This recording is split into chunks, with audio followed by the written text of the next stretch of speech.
देख सकते हैं।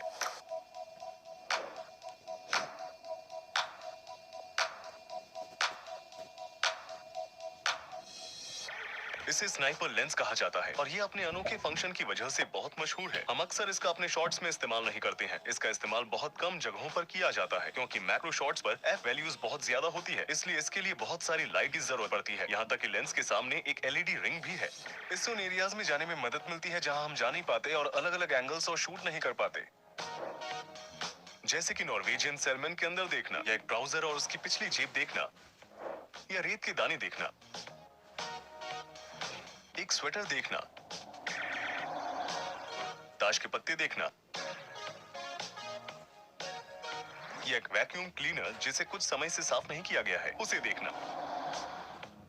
आज हम सिर्फ इसी लेंस का इस्तेमाल नहीं करेंगे, बल्कि हमारे पास एक और अल्ट्रा मैक्रो लेंस भी है जो हमें ऑब्जेक्ट्स को करीब से देखने में मदद करेगा। और इसके अलावा हमारे पास एक माइक्रोस्कोप कैमरा भी है जो ऑब्जेक्ट्स को 1000 गुना बड़ा कर सकता है। तो शुरू करते हैं। इस कैमरे में ये कागज मुझे पीला दिखाई दे रहा है, लेकिन वास्तव में ये आपको पीला नहीं लग रहा होगा। जिस स्क्रीन पर आप इस वीडियो को देख रहे हैं वो सिर्फ रेड, ब्लू और ग्रीन लाइट्स दिखा सकती है। ये कभी भी येलो लाइट्स नहीं दिखाती है। स्क्रीन पर येलो कलर के स्पेक्ट्रम को प्रोड्यूस करने का कोई तरीका नहीं है, जबकि मुझे इस कमरे में असली येलो लाइट दिखाई दे रही है, लेकिन आपको नीली दिखाई दे रही है क्योंकि येलो लाइट की वेवलेंथ रेड और ग्रीन कलर के बीच में कहीं आती है। इसलिए आपके कंप्यूटर या सेल फोन को स्क्रीन पर थोड़ी रेड, थोड़ी ग्रीन लाइट भेजनी पड़ती है। अगर आप अपनी स्क्रीन के करीब 180 मीटर में से एक के करीब पहुंचते हैं तो येलो लाइट आपको कुछ इस तरह दिखाई देगी। अगर आप स्क्रीन को अच्छे से देखेंगे, अगर मैं ब्लर को थोड़ा बढ़ा देता हूं तो मैं आपके रेटिना को फिर से ट्रैक कर सकता हूं और आपको येलो दिखाई देगा, क्योंकि हमारी आंखें पर्याप्त डिटेल्स नहीं देख पाती हैं। इसलिए हम छोटे रेड कलर के पिक्सल को येलो कलर के रूप में देखते हैं। आप शायद नहीं जानते होंगे कि बैंक के नोटों में थोड़ा आयरन भी होता है। ऐसा सुरक्षा कारणों की वजह से किया जाता है। अब हमारे पास एक मिक्सर है और अब हम आयरन को अंदर से अलग करने की कोशिश करेंगे।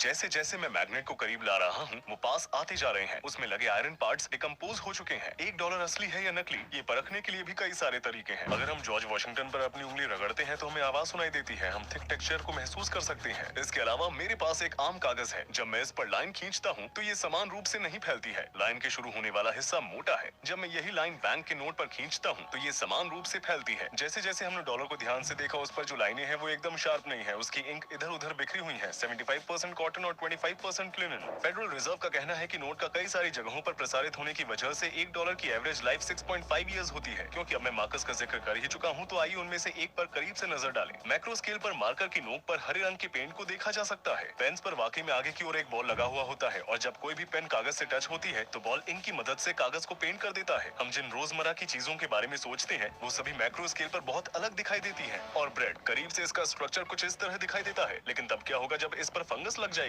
कभी कभी फंगस वाले हिस्से को निकालकर जो हिस्सा साफ है उसे खाया जाता है। भले ही वो आधी ग्रीन दिखाई दे रही हो, लेकिन इन ब्रेड के हर हिस्से पर फंगस होता है और कोई भी ऐसा हिस्सा नहीं होता जो साफ हो। ये एक तरह का फंगस है और ये बहुत तेजी से ब्रेड के हर हिस्से में फैल जाता है। आप हाइफे नामक लंबी ब्रांच वाले फिलामेंट्स फंगल स्ट्रक्चर के बारे में सोच सकते हैं जो हमें अपनी आंखों से दिखाई नहीं देते हैं, जैसे कि फंगस के जाले। हालांकि हम सब ये देख नहीं सकते कि ब्रेड के पूरे बैग को फंगस के स्पोर्स लगने में केवल कुछ ही घंटों का समय लगता है। ये रोज शेप फ्लेवर वाला एक टी बैग है और ये उबलते हुए पानी में डालने पर कैसा लगेगा?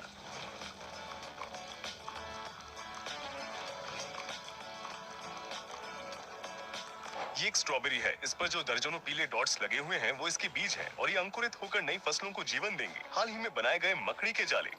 और ये एक ब्लैप्स रेथिफेरा है जो अपने नुकीले पंजों के साथ चिपचिपे जाले में फंस गया है। इन्हें ब्लैक बीटल के नाम से भी जाना जाता है। जाले से बाहर निकलते ही ये हिलने लगा, लेकिन क्योंकि इसे अंधेरा पसंद है इसलिए